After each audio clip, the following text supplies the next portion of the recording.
Ya, saya ada beberapa saudara yang baru. Satu, Ibu Guru Dharma Nenggolan, angkat tangan dong. Ini guru, kamu SD SMP di Sugapa? Tepuk tangan, datang khusus ke Nabire. Ini Ibu Guru yang luar biasa. Di daerah Kabupaten Intan Jaya, dia dikenal guru Batak. Pelayanannya luar biasa.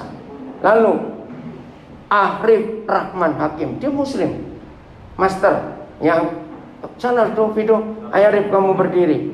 Nah, pertama kali dia lulus, lalu dia bilang saya mau ke Papua. Saya kaget juga. Padahal kalau dia kerja di Jakarta nggak tahu berapa besar gajinya. Dia belum pernah ke Papua. Maka si Arif silakan duduk. Masih Muslim. Nah, ini cara kita hidup. Jangan membuat firman Tuhan itu hanya untuk orang beragama Kristen. Amin. Dan ini contohnya Arif. Kami tidak pernah mempengaruhi dia untuk pindah agama. Agama itu buatan manusia, nggak penting. Yang penting hatinya bagaimana. Saya kenal puluhan ustadz, tetap mimpin imam sholat Jumat, tapi hatinya saya percaya Tuhan Yesus.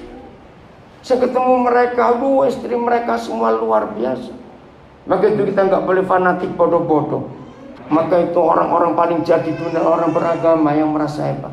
Tapi dengan pandemik ini, agama diporak-porandakan, betul tidak? Tata cara hidup beragama, luar biasa. Tadi pagi sebelum saya berangkat, masih terjadi perdebatan tentang haji tahun ini. Jelas sudah tidak mungkin. Lalu Menteri Agama tadi pagi, sudahlah, kita nggak bisa ngapa-ngapain karena COVID. Kita persiapkan untuk haji tahun 2022. Itu luar biasa. Harus ada perubahan hidup. Tempat-tempat suci agama apapun dikalahkan oleh COVID-19. Dan kita harus tunduk. Pasti Tuhan ingin buat sesuatu dalam hidup kita ini. Yang Jesani, angkat tangan. Nah, ini anak kami, dia gabung dengan TK sejak TK. Dari depan sini untuk. Yang angkat tangan lagi. Ya, sejak TK dia gabung tahun 99 ya. Dia sudah lulus dari Surabaya. Sekarang dia asli orang Moni, yang Jesani. Nah, sekarang dia jadi pengusaha di Timika. Kan jarang sekali orang Papua bisnis. Dan ini anak luar biasa betul. Kemarin baru dibaptis. Karena sebetulnya sejak tahun 2017, cuma karena saya sibuk sekali, nggak pernah pas waktunya. Ya, itu dia kasih Tuhan. Oke, siap belajar firman Tuhan? Kita baca satu ayat dulu di 1 Petrus 4. Sesuai dengan pujian kita, ya, yang kita baru nyanyikan. 1 Petrus pasal 4. Supaya kita tahu, ya, mulai ayat yang ke-7. 1 Petrus 4 mulai ayat yang ke-7. Judulnya apa? Hidup orang Kristen. Kesudahan segala sesuatu sudah dekat. Karena itu kuasailah dirimu dan jadilah tenang, supaya kita dapat apa? Nah, kata berdoa jangan diterjemahkan lipat tangan, tutup mata, lalu bicara sesuatu kepada Tuhan. Bukan. Kata doa di sini artinya hidup dengan Tuhan. Nah, saya balik dulu. Apakah semua orang yang sedang berdoa dia sedang hidup dengan Tuhan? Ayo jawabnya gimana? Apakah semua orang yang sedang berdoa dia itu sedang hidup dengan Tuhan? Belum tentu. Karena kalau orang berdoa itu hidup dengan Tuhan, maka pikiran dan hatinya nggak akan kemana-mana. Loh, betul tidak? Tapi orang yang rajin berdoa, hatinya bisa kemana-mana enggak? Pikirannya bisa kemana-mana tidak? Bisa sekali. Nah, maka itu bukan doa itu. COVID-19 membuat hidup orang beragama menjadi murni. Loh, kenapa murni?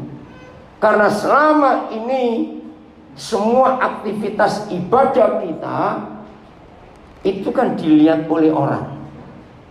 Loh, betul tidak? Kalau kita ibadah secara umum kan kita dilihat oleh orang. Tapi dengan COVID-19 Ini pemurnian hidup ibadah kita. Tidak dilihat oleh orang karena tidak boleh kumpul, takut terpapar. Nah, ketika kita tidak bisa beribadah sebebas sebelum COVID, maka ibadah kita ibadah pribadi dengan Tuhan. Betul atau tidak? Orang tidak lihat. Nah, dalam kondisi seperti ini, pertanyaannya, apakah saudara dan saya termasuk yang ngikuti di rumah tetap bisa berdoa enggak walaupun enggak dilihat orang? Tuhan Yesus pernah menegur, masih ingat? Hei, kalau kamu sembahyang, jangan seperti ahli-ahli Taurat, jangan seperti orang-orang Farisi. Doanya di perempatan-perempatan jalan, doanya di pojok, di pinggir-pinggir jalan, supaya orang melihat ibadahmu. Masih ingat enggak Tuhan Yesus berkata begitu? Ternyata sejak dulu sebelum COVID jauh, Tuhan Yesus tidak suka kalau hidup ibadah kita dipamer-pamerkan.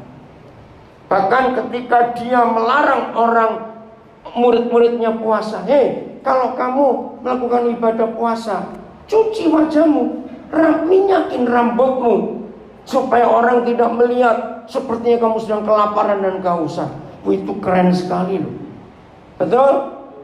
Nah, jauh sebelum COVID, berapa ribu tahun yang lalu, Tuhan Yesus sudah menekankan ibadah yang sesungguhnya itu pribadi dengan Tuhan, tidak perlu dilihat oleh orang lain.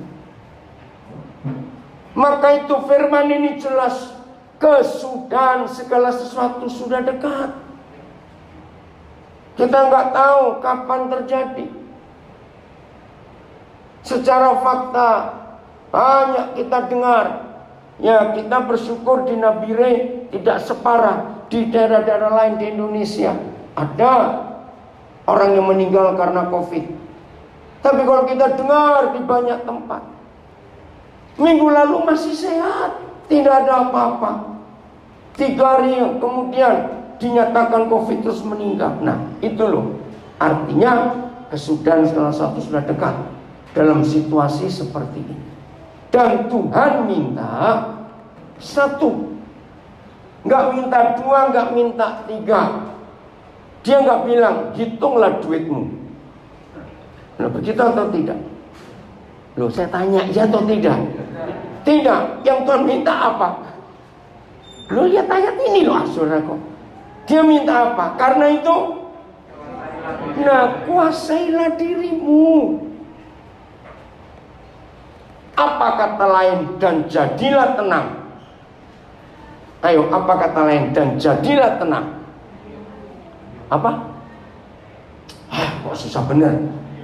Ayo baca video. Ini operatornya video di Zoom, Instagram, Facebook. Apa kata lain? Jadilah tenang. Diam, bukan. Diam itu belum tentu tenang loh. Loh, dengar dulu. Diam itu belum tentu tenang. Maaf, jangan tersinggung. Orang lagi kebelet beol, nggak ada WC, duduknya tenang nggak? Maaf. Loh, saya tanya kok. Maka itu, jadilah tenang itu bukan diam, salah. Apa Ben tadi? Enggak, itu terlalu rohani kalau sungguh-sungguh. Yang gampang aja lah, sudah susah bener. Santai, nggak bisa mikir. Terlalu panjang. Santai, hampir betul. Udah lagi apa? Jangan gusar. Ya, ayo apa lagi? Kenapa Bu Gembala tertawa itu? Jangan gelisah. Bu Gembala kenapa tertawa? Apa lagi? Konsentrasi. Yang gampang-gampang gitu loh. Jadilah tenang. Gak punya utang. Gak punya utang. Jadilah tenang itu artinya tidak panik, senyum terus. Loh, betul tidak? Tenang kok. Maka itu bukan diam. Ada lagi yang ngomong? Menyerah. Oke lah.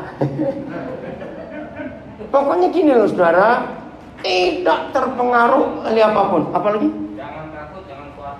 Jangan takut, jangan khawatir. Wih, pintar semua lo kalau suruh jawab itu. Ayo kita lakukan. Kuasai diri kita. Artinya dari mulai otak kita, pikiran kita terus. Pikiran kalau nggak dikuasai, dia liar nggak? Ayo anak-anak muda, pikiran kalau nggak dikuasai liar nggak? Wih, liar sekali, betul? Siapa pernah melihat ini kalau kita lihat di TV, di YouTube, ingat ya?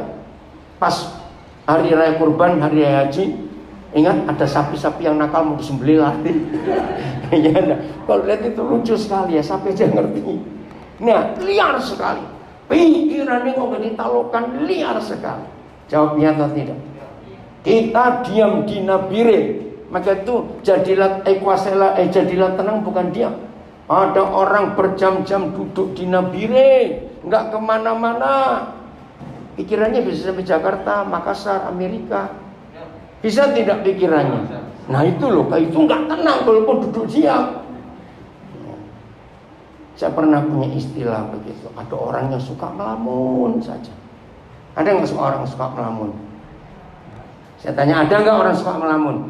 Nah, itu artinya orang nggak bisa tenang. Betul nggak? Orang melamun itu, wih, pikirannya kemana-mana. Nah, saya punya istilah, ngupil tapi serasa ngitung duit. Loh, serius tidak? Ada itu orang melamun. Jangan tersinggung, saya ngomong. Maka itu penting sekali dalam hidup kita untuk bisa menguasai diri. Karena hari ini tantangan luar biasa. Ayo jujur jawab. Di situasi seperti ini, untuk memiliki rasa takut itu mudah atau susah? Jawab, mudah atau susah? Di masa seperti ini memiliki rasa takut mudah. Memiliki rasa khawatir dalam situasi seperti ini mudah atau susah? Mudah, saudara. Maka itu permintaan Tuhan tidak macam-macam. Kuasai diri, jadilah tenang, supaya saudara dan saya tetap bisa berhubungan dengan Tuhan. Coba renungkan. Dalam 1 menit saja, 1 menit, kalau pikiran kita tidak kita kendalikan, tolong jawab semuanya ya. Apalagi yang biasa khawatir terus dengan pikirannya. Dalam waktu 1 menit, kalau kita tidak bisa menguasai pikiran kita, cukup atau kurang bagi iblis 1 menit itu merusak pikiran kita jadi takut, khawatir, jangan-jangan, iya kalau iya. Coba jawab, 1 menit saja. Sangat cukup. Saudara bayangkan, apalagi 24 jam sehari. Wih, ini kalau pikiran gak dikendalikan, gawat saudara. Ini kebenaran yang kita harus miliki dalam hidup kita. Kuasai diri dan jadilah tenang, supaya saudara dan saya tetap bisa berhubungan hidup dengan Tuhan. Maka itu saya yakinkan lagi, sebelum kita pindah ke ayat yang lain. Ada orang punya waktu 4 jam berdoa, enggak keluar kamar, HP dimatikan. Keren atau tidak? Keren, belum tentu. Nah, kita nggak tahu di dalam ngapain. Belum, maaf jangan tersinggung. Belum betul tidak, nggak tahu. Tidur kali. Maka itu saudara, bukan jam doa kita yang penting, bukan berapa lama kita berdoa. Yang penting itu bisa tenang nggak pikiran ini, supaya tetap bisa berkomunikasi hidup dengan Bapa di hidup kita. Maka itu saya mau katakan, jauh lebih baik secara fisik kita sibuk ini sibuk itu, ngambil ini ngambil itu, buat ini buat itu, fisiknya sibuk, tapi pikiran kita menikmati Tuhan dalam hidup ini, itu jauh lebih baik. Sehingga kita nggak dianggap orang munafik. Maka itu saya nggak suka kalau ada orang punya utang, ditagih, maaf lagi berdoa. Itu orang kurang ajar betul itu, saudara. Lu pernah dengar nggak? Itu gereja ngajar ngawur, utang kok didoakan, enak saja. Kalau utang didoakan bisa lunas, itu kurang ajar betul. Gimana kurang ajarnya? Yang pakai duit kita suruh bayar, Tuhan Yesus suruh bayar, oh kurang ajar. Maka itu kalau punya utang jangan berdoa, kerja goblok. Betul, kerja. Supaya dapat duit bayar utang itu. Maka itu kata doa ini kita harus perhatikan. Doa untuk apa? Setuju?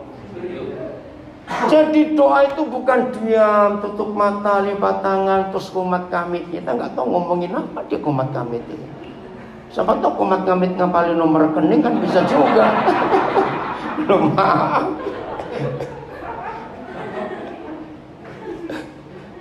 Jadi jangan menyuap Tuhan dengan hal-hal rohani. Enggak, Tuhan tahu.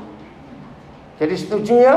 Daripada 4 jam di kamar kita nggak tahu ngapain, lebih baik fisik kita sibuk, tapi pikiran hati kita kepada Tuhan. Wah, itu jauh lebih menyenangkan. Nah, inilah yang Tuhan minta. Kuasai dirimu supaya nggak gampang khawatir, nggak gampang takut, nggak gampang ini. Aduh, gampang sekali. Supaya kamu dapat berdoa. Saya lanjutkan. Walaupun tidak semua kita bisa mengendarai mobil, ya, tapi semua kita pasti tahu orang yang mengendarai mobil harus konsentrasi tidak? Harus. Lihat berapa kali, maka itu yang suka nyetir mobil saya paling marah. Kalau sedang nyetir mobil main HP saya paling marah. Itu jahat sekali. Meleng 1 detik. Ya ini yang naik mobil, meleng 1 detik, tidak konsentrasi 1 detik, itu bisa fatal, betul atau tidak? Maka itu tolong ya, yang mengendarai mobil sungguh jangan bawa HP, kasih yang lain, yang di penumpang di situ, bahaya sekali dan sudah banyak kejadian. Nah 1 detik, sebetulnya 1 detik itu lama atau sebentar sih? Sangat sebentar. 1 detik itu cuma 1 kedipan mata. Tolong diperhatikan, dalam 1 detik itu setan bisa menghancurkan hal-hal besar. Coba bisa nggak? Sangat bisa. Nah ini yang dikatakan kuasai dirimu. Kalau tidak, hidup ini aduh mengerikan sekali. Nah, orang yang mengendarai mobil, dia harus konsentrasi. Ada 2 halnya dia harus konsentrasi. Apa itu? 1, konsentrasi apa? Bukan, salah. Menenangkan dirinya. Loh, betul tidak? Konsentrasi pertama ke dirinya. Kalau ada pengendara mobil, sopir, tidak main HP, tapi melamun. Loh, betul tidak? Bisa tidak? Nah, ketika mengendarai mobil dia melamun. Oh, aku sedang shopping. Gak ngawur itu. Ngerti contoh ini? Jadi konsentrasi pertama ke dirinya. Untuk tenang. Sehingga dalam ketenangan itu kau bisa menguasai diri. Keamanan perjalanan itu sudah 90% lebih. Baru yang kedua konsentrasi kepada arah. Atau tidak? Arah. Nah, bagi yang belum tahu supaya tahu, saya tuh nggak bisa nyetir loh saudara sampai hari ini. Puji Tuhan nggak diaminkan. Tertapanya nggak enak sekali itu siapa? Billy sama Budi. Awas kamu, menghina kamu ya. Maka ke situ nggak bisa hafal mobil, saudara. Ini video ini jadi saksi.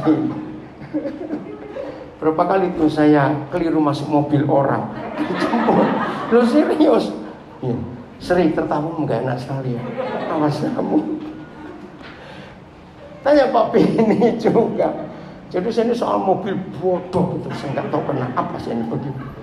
Kok tertawa semua ini, berdosa mentarawih pendeta ya? Apa? Tambah kenceng lagi. Ya. Jadi walaupun saya nggak bisa nyetir, saya tahu. Jadi konsentrasi yang pertama apa? Diri sendiri untuk menenangkan. Nggak boleh panik, nggak boleh melamun, nggak boleh apa-apa. Relax, tenang. Yang kedua ke arah perjalanan. Nah, saudara, ini yang kita mau pelajari. Perjalanan hidup kita bersama dengan Tuhan Yesus, walaupun kita tidak sedang naik mobil. Ngerti nggak ilustrasi kita berjalan dengan mobil ini? Konsentrasi. Betul? Kita ini berjalan dengan Tuhan. Ya toh? Ada lagu-lagu banyak ya yang mengarah sana. Aku berjalan ke kanan, masih ingat lagu itu? Ya. Ya atau tidak, saya tanya kok. Aku berjalan ke kanan, masih ingat ya? Terus tiap langkahku oleh Tuhan. Ya Tuhannya mau ngatur, kitanya nggak mau diatur, itu masalahnya. Maka itu kita nggak nyampe-nyampe. Nah, semua iman kita itu bentuknya sedang dalam perjalanan. Nah, ini penting sekali. Kalau kita dalam perjalanan berarti ada titik untuk berhenti nggak sampai tujuan. Ada. Maka itu kalau kita berjalan tapi nggak tahu tujuannya kemana, wah celaka sekali. Contoh, pagi-pagi saudara jalan pagi olahraga, terus ketemu seseorang, saudara kenal, tapi wajahnya kosong sekali, mukanya itu kosong. Terus kita tepuk, kamu mau kemana? Nggak tahu. Kira-kira orang ini sedang ngapain? Bukan melamun, stres. Perjalanan keluar rumah kau tanya kemana nggak tahu. Cepet ajak mampir ke rumahmu, kasih minum dulu. Dia lagi bahaya ini orang, karena dia nggak tahu kemana. Jangan dibiarkan loh, setuju? Kasihan dia. Nah, ternyata tidak sedikit murid-murid Tuhan Yesus pun berjalan tapi tidak menguasai diri dan tidak bisa tenang jiwanya, maka itu nggak tahu tujuannya kemana. Ada 2 ayat dalam Alkitab Perjanjian Baru yang memberitahukan kita tujuan akhir kita ini kemana. Mari kita buka ayat yang pertama, Roma 8:29. Ya. Nah, kita tahu tujuannya. Ya, kita bersyukur kepada Tuhan. Kalau Tuhan masih memberi kesempatan kita hidup, berjalan sampai hari ini, ya kita belum sampai pada tujuan, tapi kita tahu tujuan kita itu ada di mana. Ya, kita baca sama-sama. Roma 8:29. Saya percaya hampir semua kita pasti hafal Roma 8:28, betul? Tapi 29-nya. Baca sama-sama. 1, 2, 3.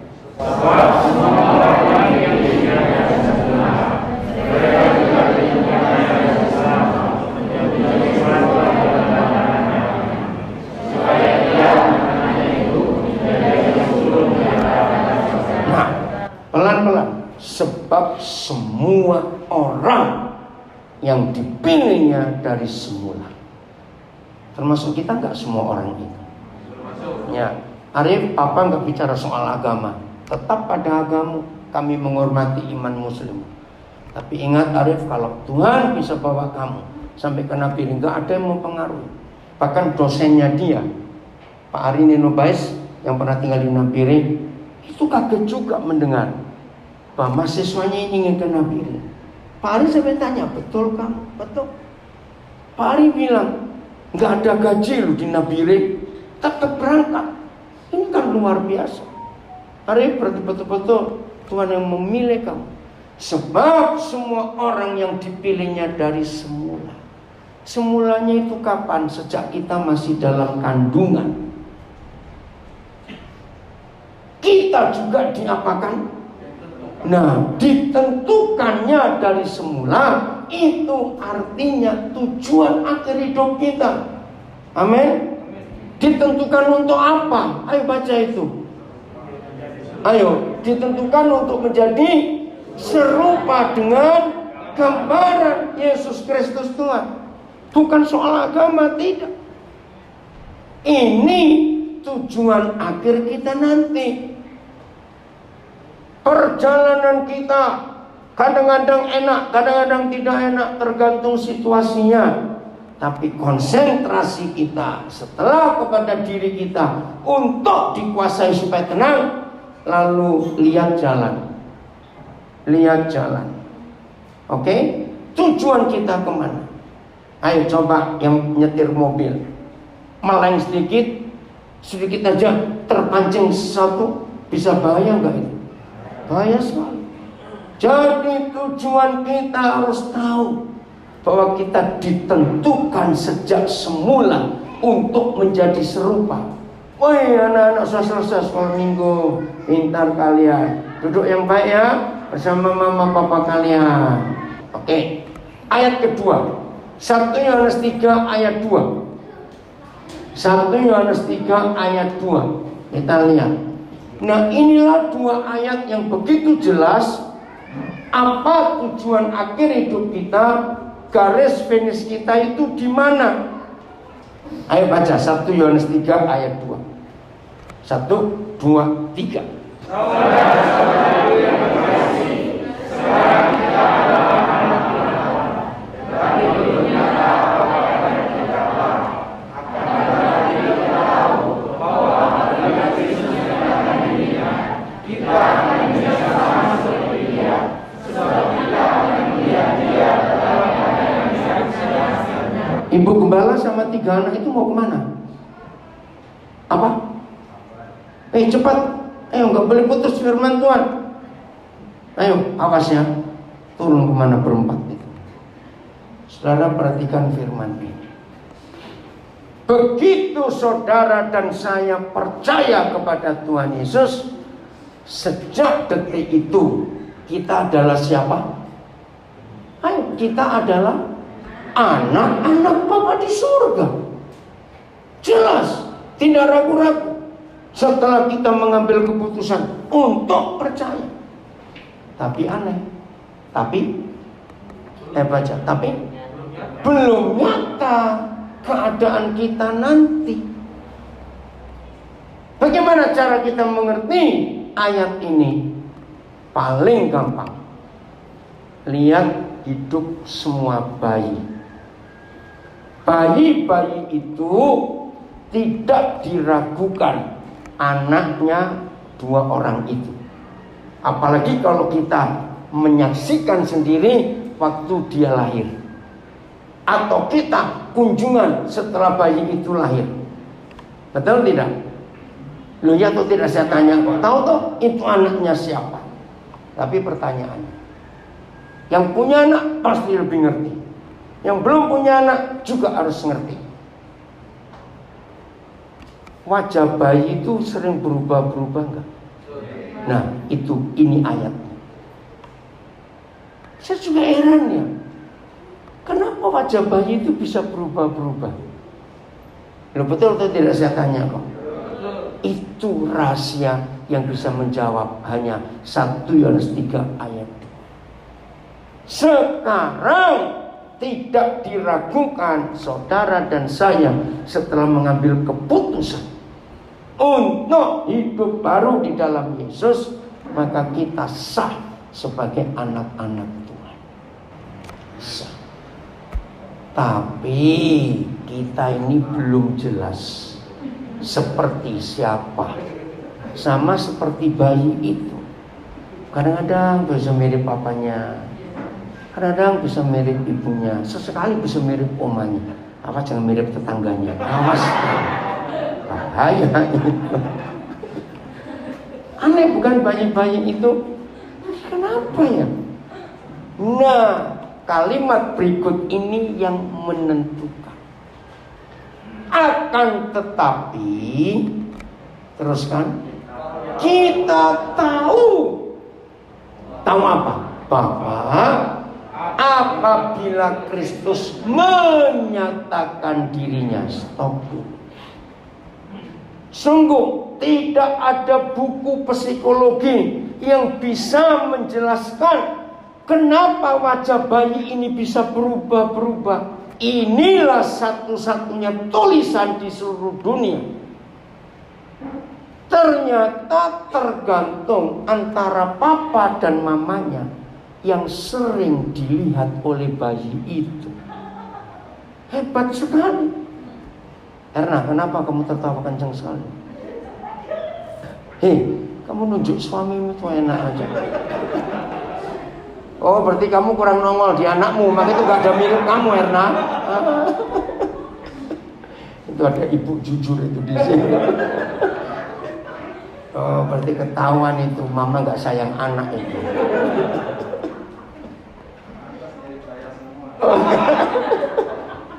Loh serius, saudara. Ini jawaban psikologi yang luar biasa loh. Jadi sejak kita percaya Tuhan Yesus, siapa yang sering menyatakan diri? Saya punya ilustrasi ini. Biasanya kalau ada anak-anak bayi yang kita gendong, ya umurnya di bawah setahun atau setahun ke atas, kalau lucu gitu, kan kita sering lo betul nggak? Iya toh, gitu lu. Iya toh, tidak saya tanya. Iya toh. Nah, kalau sampai ada belum, terus nangis. Berarti anak itu lihat setan di wajah kita. Maaf. Lu serius, saudara? Kalau bayi-bayi itu paling bayi-bayi itu paling perasa loh. Orang ini sayang dia atau tidak. Betul atau tidak? Saya kira. Maka itu untuk ngetes. Kita orang dewasa sayang anak atau tidak, suruh deketin anak-anak. Kalau hari semuanya ini nggak sayang anak ini, anak itu bisa merasa loh, kalau kita sayang anak kecil, aneh ya. Nah itulah kejujuran. Maka itu kita akan jadi siapa, seperti siapa nanti, tergantung siapa yang kita izinkan untuk nongol, untuk menyatakan diri di hidup kita. Maaf, jangan tersinggung. Bisa nggak duit sering nongol? Loh, saya tanya, bisa nggak duit sering menyatakan diri? Pasti wajah orang itu kayak duit semua. Udah gitu aja. Jadi tergantung siapa yang sering menyatakan diri kepada kita. Brief, cari siapa lagi kamu? Hah? Cari siapa kamu masuk kelas sekolah minggu sana? Aduh, ini waktu mama nyamil ngidam apa, kok anak jadi kayak begini? Brief, cari siapa kamu? Cari siapa, mamanya di mana? Oh, ada di situ toh. Ya. Saudara, ini penting sekali. Jadi doa yang sesungguhnya, kembali ya ke 1 Petrus 4 ayat 7 tadi. Kuasailah diri dalam situasi yang gawat seperti ini, dan jadilah tenang, konsentrasi, tidak panik, diam, menikmati hadirat Tuhan supaya kita bisa berdoa. Nah, kata supaya kita bisa berdoa itu artinya supaya kita bisa memandang wajah Tuhan. Amin. Nah, waktu kita bisa memandang wajah Tuhan, maka yang nongol siapa? Sering nongol di hidup kita? Ya Tuhan sendiri. Jadi ngerti gak 1 Petrus 4 ayat 7 tadi? Dalam kondisi akhir zaman, oh terima kasih ditayangkan lagi, kesudahan segala sesuatu sudah dekat. Karena itu kuasailah dirimu dan jadilah tenang, supaya kita semua dapat melihat, merasakan kehadiran Tuhan, wajah Tuhan nampak jelas di hidup kita. Kalau setiap hari wajah Tuhan bisa nampak di hidup kita, kembali ke 1 Yohanes 3 ayat 2, maka kita akan jadi sama. Nah, iya, baca 1 Yohanes 3 ayat 2. Ada perbedaan, saudara. Tadi di kitab Roma 8:29 serupa. Ya, serupa, betul? Tapi di 1 Yohanes 3 ayat 2 kita akan apa? Ayo baca itu. menjadi sama seperti Dia. Wih, ini luar biasa. Kitab Roma menyatakan kita serupa. Mana yang lebih tajam? Yang lebih jelas serupa atau menjadi sama seperti? Sama seperti. Ya, jadi ada peningkatan dalam perjalanan hidup kita.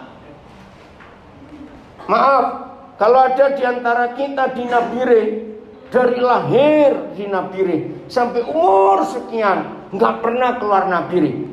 Ada loh, saya pernah ketemu ada orang Nabire umur sudah 50-an. Saya tanya, oh nggak pernah, kemana hari nggak pernah, si Nabire aja. Wih, hebat juga. Nah, pertanyaan saya, walaupun dia nggak pernah keluar Nabire, saya tanya, dalam hidupnya itu kan berjalan, betul tidak? Dia harus mencapai target nggak? Mencapai tujuan tidak? Harus. Nah, pertanyaannya saudara, ini sudah 2021. 2 minggu lagi kita sudah sampai bulan ke-7, persis pertengahan tahun. Cepat sekali ya. Aduh, saya sampai kaget. Tahun lalu bulan Juli kami pesat masih mensyukuri 25 tahun. Sudah setahun lagi.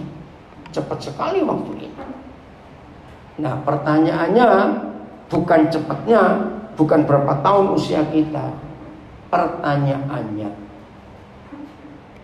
berapa persen lagi saudara dan saya menjadi sama seperti Yesus? Ngerti nggak pertanyaannya? Coba hitung-hitung. Nah, caranya mengetahui berapa persen.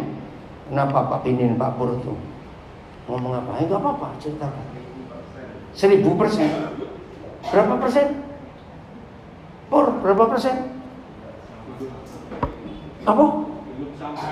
Belum sampai kemana? Terus sudah berapa tahun kamu? Awas kamu, berarti gak jalan-jalan kamu selama ini. Berhenti itu. Serius sudah. Sampai di bulan Juni tahun ini, keserupaan kita dengan Kristus Yesus Tuhan yang ditargetkan oleh Bapa di surga itu sudah berapa persen? Ini baru keserupaan. Padahal 1 Yohanes 3 ayat 2 ada yang lebih tinggi, kesamaan kita dengan Tuhan Yesus. Begini caranya ngitung. Oke? Beri saya 3 karakter Tuhan Yesus yang saudara kenal. Cepat, 1 apa? Kasih. Ya, paling gampang nyebut. 2, mengampuni. Hampir sama dengan kasih. Jadi supaya hemat, cari yang lain. Kasih, mengampuni, saya ambil nomor 1. Nomor 2, beri makan. Oke, saya tunggu dulu, saya mau ganti kata beri makan, tidak pelit.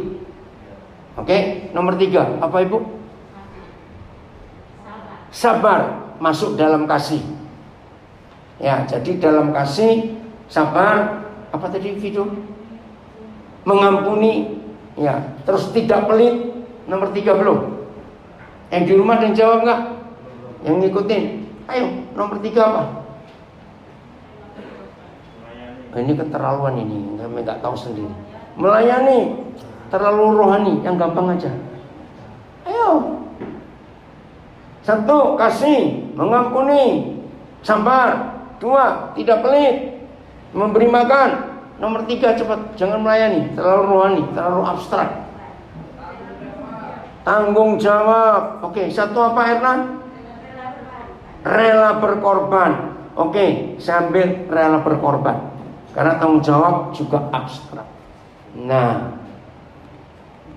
dengan kerendahan hati yang mendengar hari ini, 3 ini ukuran yang Tuhan Yesus kita kenal. Nah, nanti setelah ibadah ini, coba masing-masing kita temukan secara pribadi. Buat saya begitu, Tuhan Yesus itu seperti apa ya? Coba. Nah, terus hitung untuk mencapai ke sana. Kira-kira sudah di 1/4 jalan, setengah jalan, atau sudah hampir sampai? Ngerti Mas? Jujur saudara. Kalau saudara dan saya tidak pernah memberi ukuran dengan pertanyaan untuk diri kita sendiri. Satu, kasih. Seberapa besar kasih kita? Mengampuni. Ya, seberapa besar? Terus sabar. Seberapa besar? Hari Jumat pagi saya mengajar bersama 9 lapas warga binaan di beberapa lapas dan beberapa saudara yang lain. Temanya menarik. Belajar untuk selalu siap disakiti. Amin atau aman? Tuh saya tanya kok, selalu siap disakiti. Amin atau aman? Loh, pura-pura aminnya lemes sekali. Molor kayak papeda gitu. Siap selalu disakiti? Untuk apa? Nah itu tadi. Supaya yang pertama kita jawab kasih, sabar, mengampuni. Itu akan kelihatan ketika kita disakiti. Betul atau salah? Karena kalau kita nggak disakiti, hal itu nggak akan muncul. Serius? Mau disakiti mulai hari ini? Jangan milih-milih orang ya, awas. Harusnya ini menjadi serupa atau menjadi sama seperti Yesus. Harus ada targetnya. Kedua, tidak pelit. Kok diam semua? Tidak pelit. Ayo, kira-kira sudah berapa persen? Serang. Yesia cari apa? Cari apa dong? Suruh Om Billy. Kenapa Om Billy? Oh, ambil HP. Di mana HP-mu? Oh, lah kok kamu bisa WA dia, HP-mu nggak ada. Oh, cepat, Yesnya. Ini cara kita ngitung sudah berapa persen untuk kita mencapai tujuan. Ya. Siapa pernah ingat anak-anak itu kalau diajak pergi, pertanyaan sama untuk semua anak, mau di bangsa apa saja. Pertanyaannya, masih lama enggak? Loh, betul enggak? Bisa tanya ini, saudara enggak pernah pergi sama anak aja sih. Betul enggak? Semua anak, kalau mana HP-nya kok enggak ada? Oh, cepatan kasih sana, ayo. Lari. Jangan sama cowok gitu. Oh. Lintang jangan tertawa. Betul tidak? Semua anak kalau diajak pergi, pertanyaannya sama. Masih lama enggak? Lu ya atau tidak? Saya tanya saudara, berapa lama lagi? Terus kalau lama, kok lama? Betul? Nah, saya belajar dari sikap mereka. Tuhan Yesus berkata, belajarlah kepada anak-anak. Seharusnya semua kita juga harus menegur diri sendiri. Kok kamu gak nyampe-nyampe? Udah berapa tahun jadi Kristen? Mirip aja betul. Belum, apalagi menjadi sama seperti saudara, walaupun saya berkata sambil guyon, bergurau, tapi ini serius. Mau tunggu sampai tahun berapa untuk kita mencapai target ini? Maka itu kalau kita merasa kok lama ya, nggak nyampe-nyampe, berarti kita sedang apa? Kalau kita kembali ke 1 Petrus 4 ayat 7 tadi, tidak konsentrasi, tidak memperhatikan arah, maka itu nggak nyampe-nyampe. Mari kita jujur pada diri kita sendiri. Selama pandemik ini ada, kira-kira sudah berapa persen perjalanan kita untuk mencapai menjadi sama seperti dia itu kurang berapa persen? Ingat, menggunakan 2 pertanyaan ini, tolong perhatikan ya, karena kita suka jalan. Memperhatikan 2 pertanyaan ini. Sudah berapa jauh kita melangkah? Sudah berapa persen perjalanan yang kita tempuh? Dengan pertanyaan kurang berapa jauh lagi? itu sama atau beda? Ayo renungkan. Pertanyaannya ini penting. Masih berapa jauh ya? Dengan sudah berapa jauh ya kita berjalan? Cepat. Apa bedanya?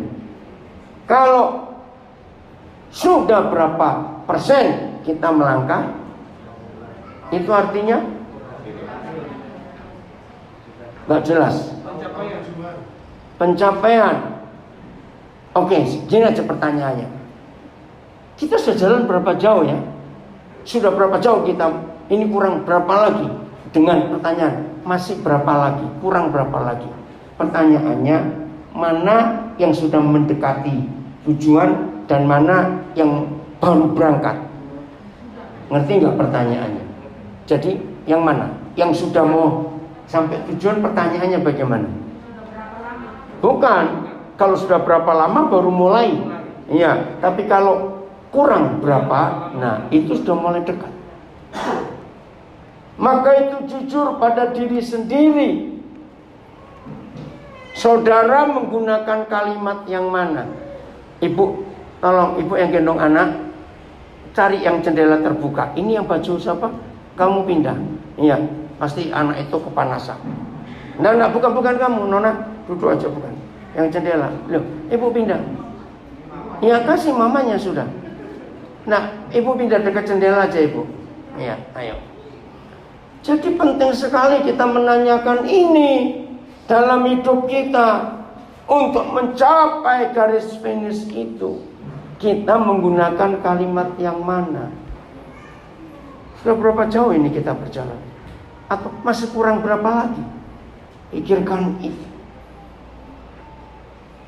Betapa sedihnya Tuhan kalau tahu kita ini jalan, tapi kok nggak nyampe-nyampe. Itu artinya jalan di tempat. Makasih Pak Adam. Kalau kita kelihatan jalan tapi nggak nyampe-nyampe, itu sedang jalan di tempat. Nah, apa kata lain jalan di tempat? Yang paling jelek kita ngomong calo. Hampir betul. Ada yang lebih jelek lagi. Ayo, jalan di tempat. Berikan saya kata yang paling jelek. Bukan calo. Malas. Bukan. Sia-sia. Naik lagi yang lebih jelek lagi. Ayo, jalan di tempat. Bodoh. Kurang tajam lagi. Tidak berguna. Wih, terlalu halus itu kan. Apa goblok? Kurang tajam juga. Apa? Masa bodoh. Bukan. Iya, tidak maju-maju dari tempat. Betul. Apalagi kata lain? Pantat. Aduh, kasihan. Ayo, satu kata lagi. Pura-pura. Bukan. Ayo, cepat. Nggak tahu.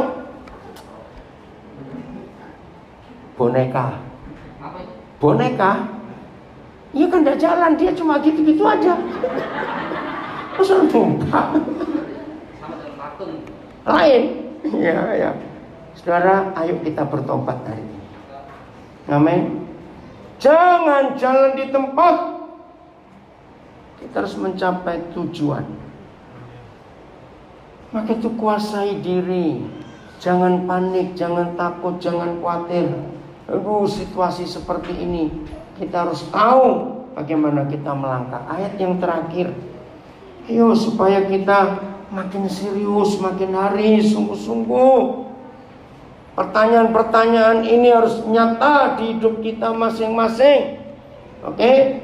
Kita lihat sekarang Filipi 3:10. Saya suka merenungkan apa yang Paulus rasakan dalam hidupnya. Filipi 3:10. Kalimat pertama apa? Nah, yang ku kehendaki. Coba saudara cek. Apa yang saudara dan saya kehendaki hari-hari ini? Apa? Semalam saya melayani seorang yang sedang putus asa berat. Saya kaget. Saya kenal orang ini. Semangat hidupnya luar biasa. Wah, hebat. Tiba-tiba dia WA saya gagal. Loh, gagal apa? Dari WA yang saya baca itu putus asa sekali. Saya bilang nggak percaya kamu tiba-tiba ngalami ini. Pasti ada penyebab ini. Kenapa? Wah, saya desak. Dia baru ngaku, iya. Tadi siang saya ketemu. Saya baru kenal seorang. Umurnya 2 tahun lebih muda dari saya. Terus ternyata dia sudah punya rumah seharga 15 miliar. Dia punya 3 mobil mewah. Dia punya bisnis ini, bisnis itu. Saya masih belum nangkap. Lalu hubungannya apa sampai kamu bisa putus asanya itu betul-betul putus asa? Padahal saya kenal dia orang yang sangat optimis, orang yang sangat ada yang nggak beres di hidupmu ini. Saya kaget betul. Sampai saya berkata, saya seperti ketemu orang lain ini. Terus dia ngomong begini, ya saya gagal dong. Saya lebih tua 2 tahun dari dia. Rumah aja saya belum punya.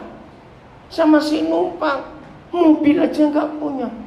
Wih, saya marah, saudara. Berarti selama ini semangat hidupmu kamu ukur dengan materi. Akhirnya saya ngomong cukup lama. Dari situ saya belajar. Ternyata gampang sekali setan menyelewengkan. Jadi sampai intinya dia tuh mau mati aja. Karena percuma aku hidup. Masa ada yang lebih muda dari aku 2 tahun? Wih, jauh sekali. Wih, saya tegur habis-habisan. Saya nggak doakan dia. Saya tunjukkan firman Tuhan. Nah, akhirnya dia sadar ketika sampai kepada, nggak usah dibuka ya, cuma saya tunjukkan 1 Timotius 6 ayat 8. Dia masih marah kepada saya. Kenapa kamu semarah itu kepada saya? Karena kamu dalam bahaya. Kamu tahu nggak kalau kamu seperti ini bisa masuk neraka dan kamu jadi jahat? Lu kenapa saya jadi jahat? Karena dia sudah kecewa. Saya ngomong itu dia marah. Karena kamu mengukur kekayaan lebih daripada kasih Tuhan. Selama ini kamu dengar firman bagaimana? Saya berkata kepada dia, 1 Timotius 6. Saudara masih ingat ayat 9, 10? Orang yang ingin kaya jatuh ke dalam penderitaan. Dan akar segala kejahatan adalah cinta uang. Loh, berarti gak boleh kaya? Boleh. Siapa bilang gak boleh kaya? Bedakan ingin kaya dan jadi kaya. Saya tanya kepada dia, maaf kalau kamu lihat saya, buat kamu saya ini kaya atau tidak? Sangat kaya. Ya sudah, tapi lihat, apakah saya pernah ingin kaya? Tidak. Jadi kalau suatu hari nanti kamu kaya, ingat firman ini. Kamu mau gunakan untuk apa? Nah, akhirnya dia diam ketika saya berkata, kaya bagi Tuhan itu bukan apa yang dia miliki, tetapi apa yang bukan berapa yang dia miliki, tapi berapa yang dia bagi.